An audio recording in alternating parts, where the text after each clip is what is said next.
Something feels off. You train your kicks every week, hundreds of repetitions, drills, conditioning, but they still don't land the way they should.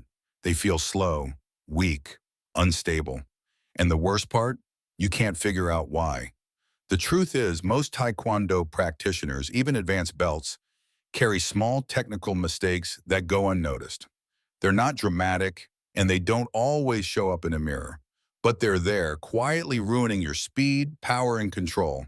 Today, we're breaking down 5 subtle but critical things you might be doing wrong in your kicks, and how these silent mistakes hold you back, no matter how hard you train.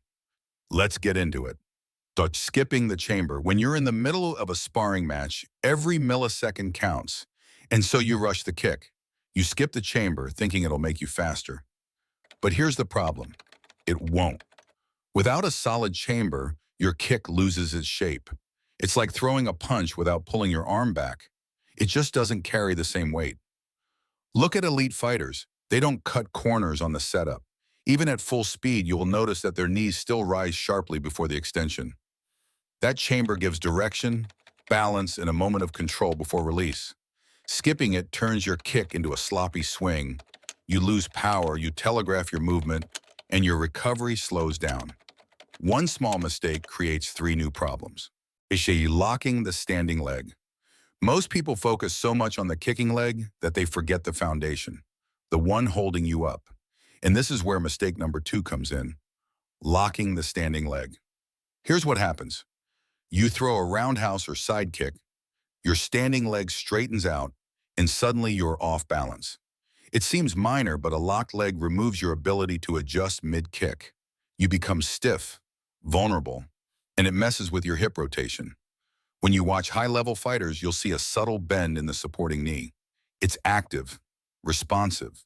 That small detail allows them to shift their center of gravity and recover quickly after each strike.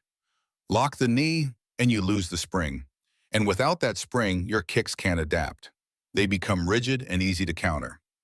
When you execute a kick in Taekwondo, most of your attention naturally goes to the kicking leg, the one doing the striking. But what's often overlooked is the other leg, the one holding you up. This is your foundation. And if that leg isn't positioned correctly, everything else above it starts to fall apart. One of the most common mistakes people make is locking the standing leg, meaning the knee of that leg becomes fully extended and rigid during the kick. At first, it may seem like this gives you stability, like you're rooting yourself into the ground. But in reality, this locked-out position limits mobility, compromises balance, and restricts power transfer. Think of your standing leg like the suspension system in a car. When you're driving over uneven terrain, your suspension absorbs the bumps and keeps the vehicle steady. A locked knee, in contrast, is like removing the suspension entirely. The system becomes stiff and can't respond dynamically. The same thing happens in a kick. A straight, rigid standing leg doesn't adapt to the shift in weight or torque coming from your hips. You lose your ability to adjust mid-motion. Let's break it down even further. When your standing knee is slightly bent, it activates the surrounding muscles, particularly in the quads, hamstrings, glutes, and calves. This muscle engagement not only stabilizes your body, but also allows you to make micro adjustments in your position. That subtle bend acts like a loaded spring. It lets you absorb impact, shift weight, rotate your hips more efficiently, and recover your balance instantly after the kick. Now contrast that with a locked leg. The moment your standing knee locks, you create a rigid structure that doesn't support hip rotation effectively. And without proper hip rotation, your kick loses both its snap and its control. Worse, a locked leg often throws off your center of gravity. You might feel like you're leaning back too far, tipping to the side, or falling forward slightly after the kick. These imbalances make you vulnerable, especially in sparring, where a slow recovery opens you up to counterattacks. Elite-level fighters know this instinctively. Watch their movements in slow motion. Even during explosive kicks, their standing leg stays slightly bent and alive. That's not an accident. It's intentional control. They use their base leg to balance power and precision, allowing their bodies to stay connected from the ground up. In short, unlocking your standing leg gives you adaptability. It keeps your body soft enough to move fluidly, but strong enough to generate force. It's the difference between a kick that's dangerous and one that's just flashy. So if you've been feeling off balance, slow to recover, or like your kicks are falling flat, don't just look at your kicking leg. Look down. Look at the knee that's holding everything up. The problem might be right under your own feet, and over-rotating the hips. Everyone talks about using the hips for power, and it's true, the hips are where your real strength comes from. But here's the twist. More rotation isn't always better. In fact, a lot of fighters over-rotate their hips, especially during turning or spinning kicks. It feels powerful, but it overshoots the target and throws you offline. There's a story from an international tournament.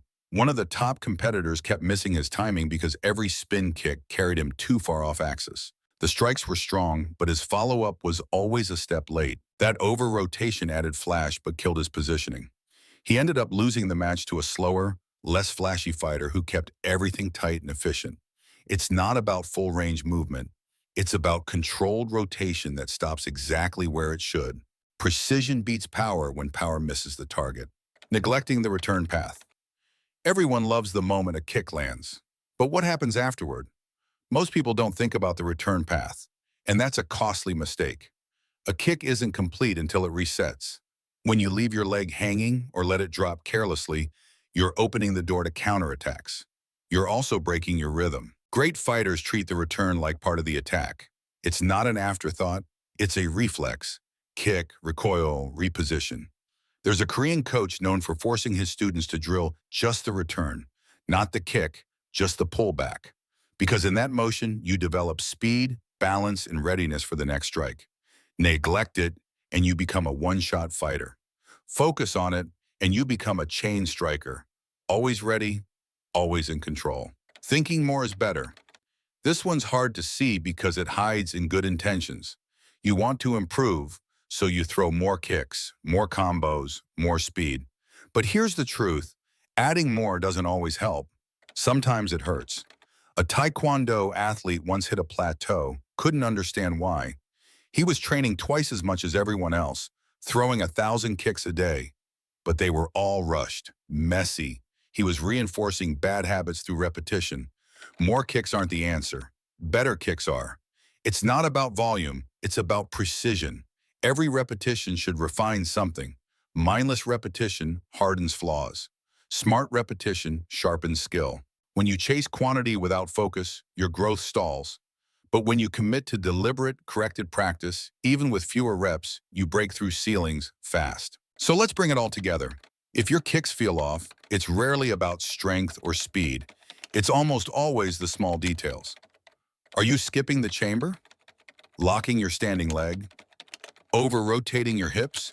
Forgetting the return path? Chasing quantity over quality? These aren't dramatic errors, but they stack up. They take your clean technique and turn it into chaos under pressure. The difference between a good kicker and a great one isn't in the big moves. It's in the things most people ignore. Now you've seen them. Now you know. If you're serious about getting better, start looking closer. Break down your kicks, watch your habits, and rebuild from the foundation up. Because fixing these 5 things, that's where real progress begins.